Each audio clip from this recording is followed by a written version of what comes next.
Dear students, last class studied in the introduction of these sources. Sources are the important thing available for the Indian history. It is a two division of the studied in a help of history. Today start in the our archaeological sources. To our studied the in a detail of the matter available to the our archaeological sources. ವಿದ್ಯಾರ್ಥಿಗಳೇ, ನಿನ್ನೆ ನಾವು ಮೂಲಾಧಾರಗಳ ಒಂದು ಪ್ರಮುಖವಾಗಲ್ಪಟ್ಟಿರುವಂಥ ಪರಿಚಯವನ್ನು, ಆ ಮೂಲಾಧಾರಗಳ ವಿಂಗಡಣೆಯನ್ನು ನಾವು ನೋಡಿರುವಂಥದ್ದು. ಆ ಮೂಲಾಧಾರಗಳ ವಿಂಗಡಣೆಯಲ್ಲಿ ಒಂದು ಪ್ರಾಕ್ತನ ಆಧಾರಗಳು, ಪುರಾತತ್ವ ಆಧಾರಗಳು ಅನ್ನೋಂಥದ್ದನ್ನು ಇವತ್ತು ನಾವು ಅಧ್ಯಯನ ಮಾಡಬೇಕಾಗಿರುವಂಥದ್ದು. ಈ ಆರ್ಕಿಯಾಲಜಿಕಲ್ ಸೋರ್ಸಸ್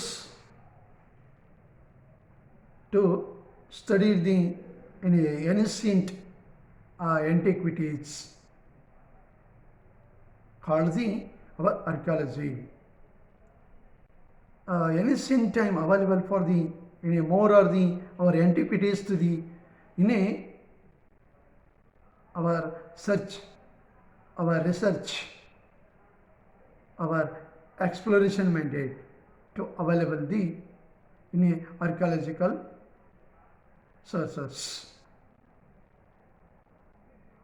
ಪ್ರಾಚೀನ ಅವಶೇಷಗಳ ಒಂದು ಶಾಸ್ತ್ರೀಯಬದ್ಧವಾದ ಅಧ್ಯಯನವನ್ನು ನಾವು ಪುರಾತತ್ವ ಶಾಸ್ತ್ರ ಅಂತ ಕರೆಯಲ್ಪಡ್ತಾ ಇದ್ದೇವೆ.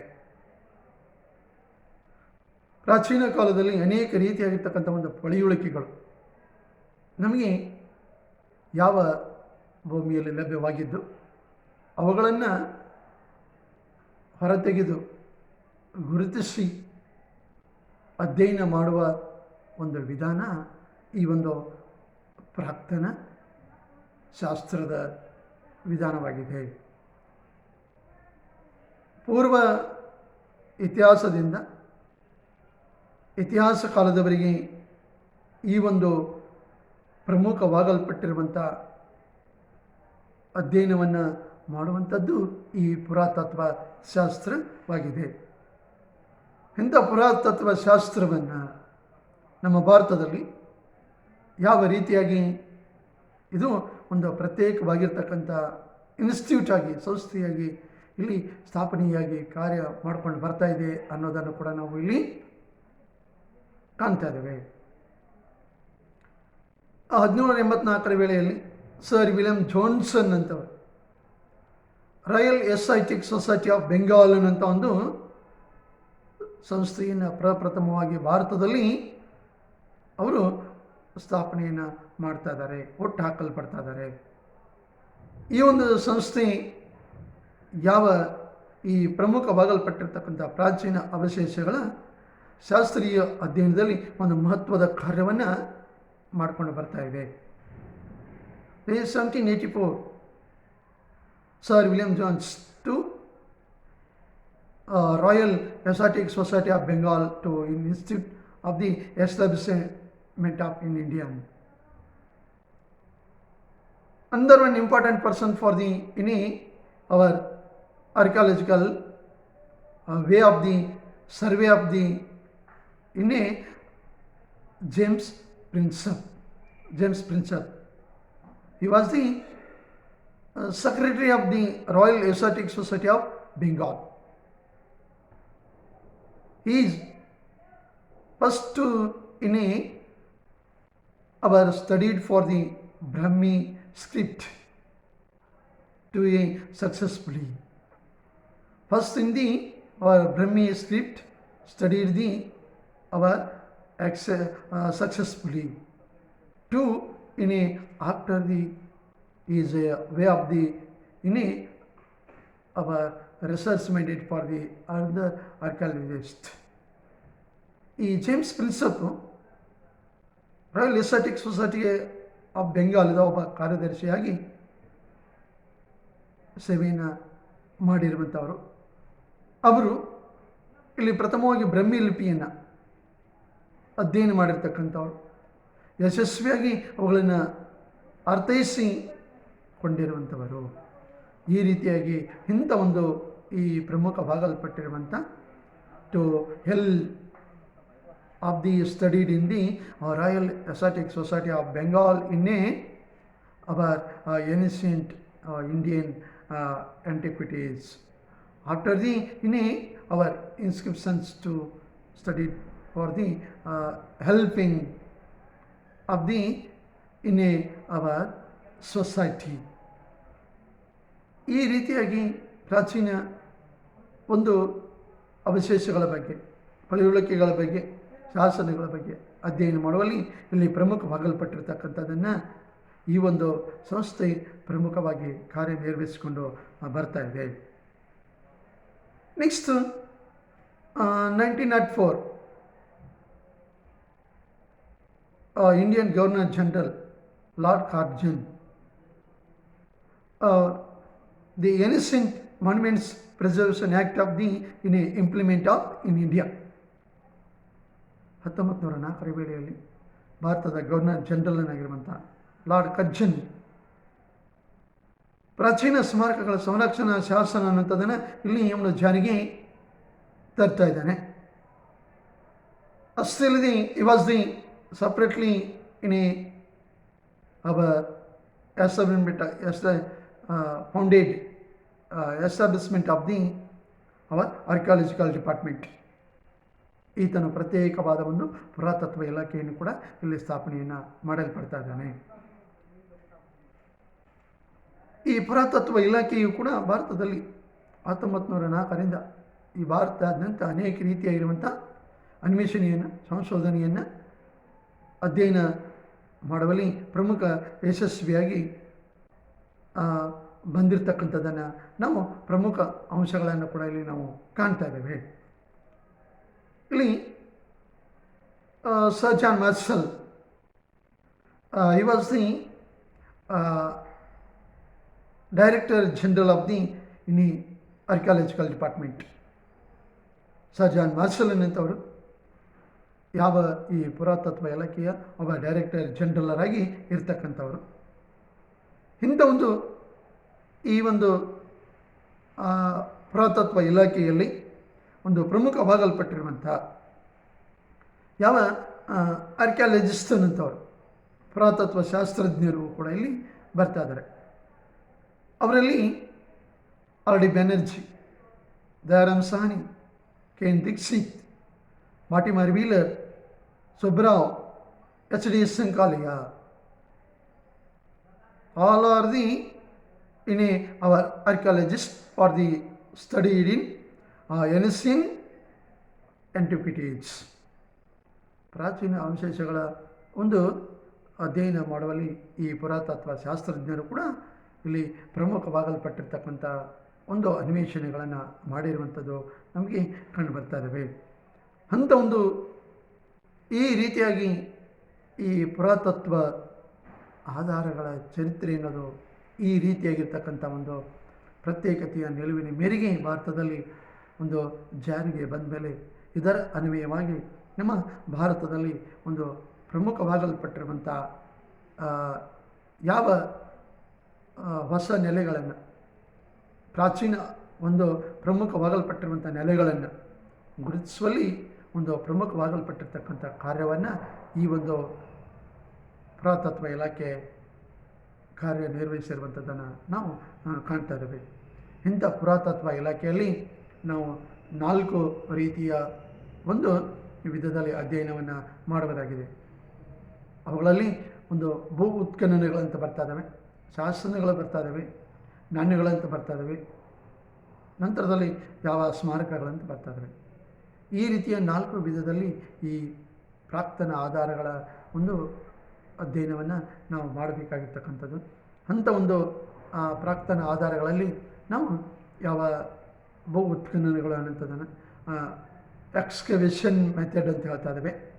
ಅಂದರೆ ಉತ್ಖನನ ವಿಧಾನ, ಉತ್ಖನನದ ಒಂದು ಪದ್ಧತಿ ಅನ್ನೋದರಲ್ಲಿ ಯಾವ ರೀತಿಯಾಗಿರ್ತಕ್ಕಂಥ ಒಂದು ಇಲ್ಲಿ ನಮಗೆ ಪ್ರಮುಖವಾಗಿರ್ತಕ್ಕಂಥವುಗಳು ಪರಿಚಯವಾಗ್ತದೆ ಅನ್ನೋದನ್ನು ನೋಡ್ತಕ್ಕಂಥದ್ದನ್ನು ಇಲ್ಲಿ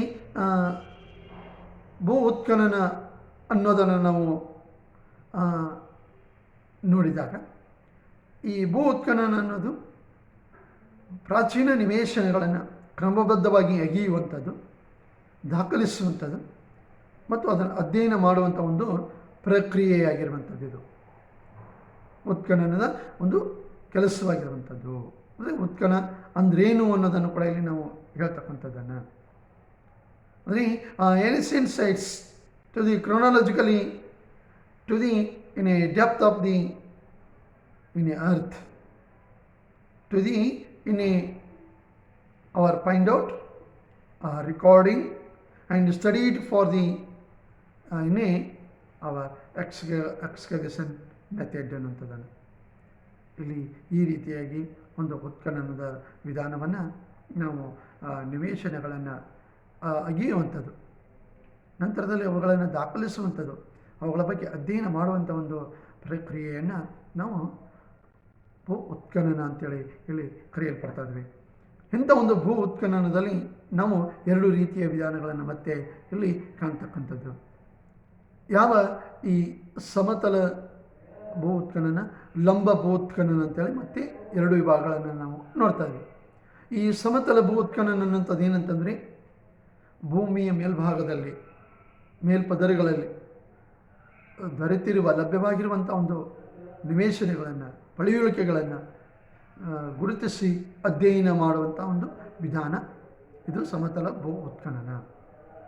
ಇನ್ನು ಲಂಬ ಭೂ ಉತ್ಖನನ ಅಂತಂದರೆ ಯಾವ ಪ್ರಾಚೀನ ನಿವೇಶನಗಳು ಅಳಿದು ಹೋಗಿರುವಂಥದ್ದು, ಮಣ್ಣಿನಲ್ಲಿ ಮುಚ್ಚಿ ಹೋಗಿರುವಂಥದ್ದು, ಅವುಗಳನ್ನು ಹೊರತೆಗೆದು ಅವುಗಳನ್ನು ಅಧ್ಯಯನ ಮಾಡುವಂಥ ಒಂದು ವಿಧಾನ ಇಲ್ಲಿ ಲಂಬ ಭೂ ಉತ್ಖನನ ಅಂತೇಳಿ ಹೇಳಲ್ಪಡ್ತಾ ಇದ್ದಾವೆ. ಈ ರೀತಿಯ ಎರಡು ವಿಧಾನಗಳ ಮೂಲಕವಾಗಿ ಈ ಸಾಕಷ್ಟು ರೀತಿಯಾಗಿರ್ತಕ್ಕಂಥ ಅವಶೇಷಗಳು ನಮ್ಮ ಭಾರತದಲ್ಲಿ ಲಭ್ಯವಾಗಿರುವಂಥದ್ದು, ಅವುಗಳನ್ನು ನಾವು ಕ್ರಮಬದ್ಧವಾಗಿ ಇಲ್ಲಿ ಅಧ್ಯಯನ ಮಾಡುವಂಥದ್ದು ಇಲ್ಲಿ ಸಿಗ್ತಾ ಇದ್ದಾವೆ. ಅಂಥ ಒಂದು ಭೂ ಉತ್ಖನನದ ಪ್ರಕ್ರಿಯೆಯಲ್ಲಿ ನಾವು ಪ್ರಮುಖವಾಗಿರ್ತಕ್ಕಂಥ ಒಂದು ಅವಶೇಷಗಳನ್ನು ಇಲ್ಲಿ ನೋಡಿದಾಗ, ಇಲ್ಲಿ 1921 ಬದಿಯಲ್ಲಿ ದಯಾರಾಮ್ ಸಹಾನಿಯನ್ನಂಥವ್ರು ಪಂಜಾಬದ ರಾವಿ ನದಿಯ ತೀರದಲ್ಲಿ ಹರಪ್ಪ ನೆಲೆಯನ್ನು ಉತ್ಖನನ ಮಾಡ್ತಾ ಇದ್ದಾರೆ. ಅದು ಸಿಂಧು ಬಯಲಿನ ನಾಗರಿಕತೆಗೆ ಸಂಬಂಧಪಟ್ಟದ್ದು ಅನ್ನೋದು ನಮಗೆ ಸ್ಪಷ್ಟವಾಗಿ ಇವರ ಒಂದು ಶೋಧನೆಯ ಮೂಲಕವಾಗಿ, ಅನ್ವೇಷಣೆಯ ಮೂಲಕವಾಗಿ ನಮಗೆ ಬೆಳಕಿಗೆ ಬಂದಿರತಕ್ಕಂಥದ್ದು. 1922ರಲ್ಲಿ ಆರ್ ಡಿ ಬ್ಯಾನರ್ಜಿಯನ್ ಅಂತವ್ರು ಇಲ್ಲಿ ಸಿಂಧದ ಲಾರ್ಖಾಂಡ್ ಜಿಲ್ಲೆಯಲ್ಲಿ ಬರ್ತಕ್ಕಂಥ ಮೆಂಜೋದಾರ ನೆಲೆಯನ್ನು ಇವರು ಉತ್ಖನನ ಮಾಡ್ತಾ ಇದ್ದಾರೆ. ಇದು ಕೂಡ ಸಿಂಧು ಬಯಲಿನ ನಾಗರಿಕತೆಯ ಒಂದು ನಗರವಾಗಿರ್ತಕ್ಕಂಥದ್ದು. ಈ ಒಂದು ನೆಲೆಯನ್ನು ಕೂಡ ನಮಗೆ ಪರಿಚಯವಾಗಿ ಈ ಒಂದು ಉತ್ಖನನದ ಮೂಲಕವಾಗಿ ಇಲ್ಲಿ ಲಭ್ಯವಾಗಲ್ಪಟ್ಟಿರ್ತಕ್ಕಂಥದ್ದು ಸ್ಪಷ್ಟವಾಗಿ ನಾವು ತಿಳಿಯಲ್ಪಡ್ತಾ ಇದ್ದೇವೆ. ಸರ್ ಜಾನ್ ಮಾರ್ಷಲ್ ಅನ್ನಂಥವ್ರು ಇಲ್ಲಿ ಯಾವ ತಕ್ಷಶಿಲೆಯನ್ನು ಅವರು ಶೋಧನೆ ಮಾಡಿ ಬೆಳಕಿಗೆ ತಂದಿರತಕ್ಕಂಥದ್ದು ಉತ್ಖನನದ ಕಾರ್ಯದ ಮೂಲಕವಾಗಿ. ತಕ್ಷಶಿಲೆ ನಮ್ಮ ಭಾರತದ ಪ್ರಾಚೀನ ಒಂದು ವಿಶ್ವವಿದ್ಯಾಲಯ ಅಂತ ಅದನ್ನು ನಾವು ಗುರುತಿಸಿದ್ದೇವೆ. ಸರ್ ಜಾನ್ ಮಾರ್ಷಲ್ ಅದನ್ನು ಶೋಧನೆ ಮಾಡಿರುವಂಥದ್ದು ಉತ್ಖನನದ ಮೂಲಕವಾಗಿ ಬೆಳಕಿಗೆ ಬಂದಿರತಕ್ಕಂಥದ್ದಲ್ಲಿ. ಡಾಕ್ಟರ್ ಸ್ಪೂನರ್ ಅವರು ಅಂತ ಬರ್ತಾರೆ. ಇವರು ನಳಂದ ಮತ್ತು ತಕ್ಷಶಿಲೆಯ ಒಂದು ಉತ್ಖನನವನ್ನು ಮಾಡ್ತಾ ಇದ್ದಾರೆ. ಇವರು ಅಲ್ಲಿ ಪ್ರಮುಖವಾಗಲ್ಪಟ್ಟಿರುವಂಥ ಒಂದು ಕುಶಾನರ ಆಳ್ವಿಕೆಯ ವಂಶಾವಳಿಯ ಬಗ್ಗೆ ಹೆಚ್ಚಿನ ಮಾಹಿತಿ ಅನ್ನೋದು ಅವರು ಇಲ್ಲಿ ಉತ್ಖನನದ ಮೂಲಕವಾಗಿ ನಮಗೆ ತಿಳಿಯಲ್ಪಡಿಸಿರುವಂಥದ್ದನ್ನು. ಅದೇ ಡಾಕ್ಟರ್ ಸ್ಪೂನರ್ ಅವರು ಮತ್ತೆ ಪಾಟ್ಲಿಪುತ್ರದಲ್ಲಿ ಒಂದು ಭೂ ಉತ್ಖನನದ ಕಾರ್ಯವನ್ನು ಕೈಗೊಳ್ತಾ ಇದ್ದಾರೆ. ಅಲ್ಲಿ ಮೌರ್ಯರ ರಾಜಧಾನಿಯಾಗಿರ್ತಕ್ಕಂಥದ್ದು, ಒಂದು ನಗರ ಜೀವನವನ್ನು ಮಾಡಿರ್ತಕ್ಕಂಥದ್ದು ಪಾಟ್ಲಿಪುತ್ರ ಅನ್ನೋದು ಕೂಡ ಇವರ ಒಂದು ಉತ್ಖನನದ ಮೂಲಕವಾಗಿ ನಮಗೆ ಸ್ಪಷ್ಟವಾಗಿ ಇಲ್ಲಿ ಕಂಡು ಬರ್ತಾ ಇದೆ. ತದನಂತರದಲ್ಲಿ ಯಾವ ಸಾರನಾಥ ಉತ್ಖನನವನ್ನು ಮಾಡ್ತಾ ಇದ್ದಾರೆ, ಸಾರನಾಥದ ನೆಲೆಯಲ್ಲಿ ಉತ್ಖನನ ಮಾಡಿದಾಗ ಅಲ್ಲಿ ಅಶೋಕ ಮತ್ತು ಅವನ ಬೌದ್ಧ ಧರ್ಮದ ಬಗ್ಗೆ ಹೆಚ್ಚಿನ ಮಾಹಿತಿ ತಿಳಿಯಲ್ಪಡ್ತಕ್ಕಂಥದ್ದು. ಯಾವ ಪ್ರಮುಖವಾಗಲ್ಪಟ್ಟಿರುವಂಥ ಬೌದ್ಧ ಧರ್ಮದ ಗೌತಮ ಬುದ್ಧ ಸಾರನಾಥದಲ್ಲಿ ತನ್ನ ಒಂದು ಧರ್ಮ ಉಪದೇಶವನ್ನು ನೀಡಲ್ಪಟ್ಟಿರ್ತಕ್ಕಂಥದ್ದು. ಇದು ಕೂಡ ಯಾವ ಈ ಒಂದು ಇತಿಹಾಸ ತಜ್ಞರ ಉತ್ಖನನದ ಮೂಲಕವಾಗಿ ನಮಗೆ ಇಲ್ಲಿ ಹೆಚ್ಚಿನ ಮಾಹಿತಿ ಲಭ್ಯವಾಗಲ್ಪಟ್ಟಿರ್ತಕ್ಕಂಥದ್ದು. ಎಚ್.ಡಿ. ಸಂಕಾಲೆ ಅಂತ ಬರ್ತಾ ಇದ್ದಾರೆ. ಇವರು ನರ್ಮದಾ ಮತ್ತು ಸಾಬರಮತಿಯ ತೀರದಲ್ಲಿ ಒಂದು ಭೂ ಸಂಶೋಧನೆಯನ್ನು ಕೈಗೊಳ್ತಾ ಇದ್ದಾರೆ. ಅಲ್ಲಿ ಇತಿಹಾಸ ಪೂರ್ವಕಾಲದ ಅವಶೇಷಗಳು ಲಭ್ಯವಾಗ್ತಾ ಇದ್ದಾವೆ.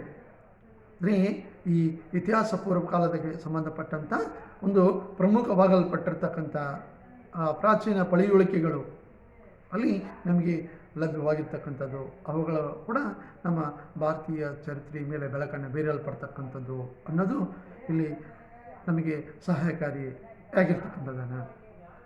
ಅದೇ ರೀತಿ ಧೋಲವೀರ, ಬುದ್ಧಗಯ, ಚಂದ್ರವಳ್ಳಿ, ಮಸ್ಕಿ, ಬ್ರಹ್ಮಗಿರಿ, ನಾಗಾರ್ಜುನಗೊಂಡ, ಸಾಂಚಿ, ಗಯಾ, ಅಮರಾವತಿ ಇಂಥ ಇತ್ಯಾದಿ ನೆಲೆಗಳಲ್ಲಿ ಒಂದು ಉತ್ಖನನ ಕಾರ್ಯ ನಡೆಯಲ್ಪಟ್ಟು ಅಲ್ಲಿ ಪ್ರಮುಖವಾಗಲ್ಪಟ್ಟಿರ್ತಕ್ಕಂಥ ಅವಶೇಷಗಳು, ಪ್ರಾಚೀನ ಅವಶೇಷಗಳು ಲಭ್ಯವಾಗ್ತಾ ಇದ್ದಾವೆ.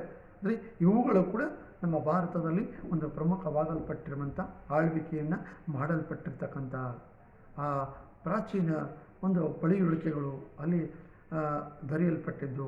ಅವುಗಳನ್ನು ಮೂಲಕವಾಗಿ ನಾವು ಭಾರತದ ಚರಿತ್ರೆಯನ್ನು ತಿಳ್ಕೊಳ್ಳೋದಕ್ಕೆ ಇಲ್ಲಿ ಪ್ರಮುಖವಾಗಲ್ಪಟ್ಟಿರ್ತಕ್ಕಂಥವುಗಳು ಸಹಾಯವಾಗ್ತಾ ಇದ್ದಾವೆ ಅನ್ನೋದನ್ನು.